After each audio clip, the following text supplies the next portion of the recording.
Tak position kaki kita. Minyak kelas, okey, ni keadaan badan kita.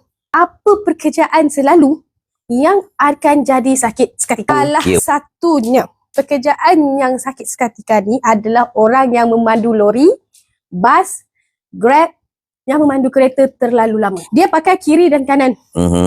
Boleh nampak tak position kaki kita? Minyak kelas, okey, ni keadaan badan kita. Disebabkan ini akan mengakibatkan slip disc di bahagian pinggang. Ingat tak pertama tadi Aisyah terangkan apa punca utama sakit seketika adalah pinggang. Jadi bila orang yang membawa lori ni tadi, bawa kereta, bawa motor ya, yang menggunakan banyak pergerakan di bahagian pinggang. Yang kedua, orang yang bekerja berat. Contohnya pomade, tukang kebun, tukang penyapu, orang yang kerja kat rumah, tukang masak, buat masak makan orang, meniaga. Ini adalah orang yang selalu akan jadi masalah seketika. Sebab pergerakan diorang tenggung, bangun tanpa sedar.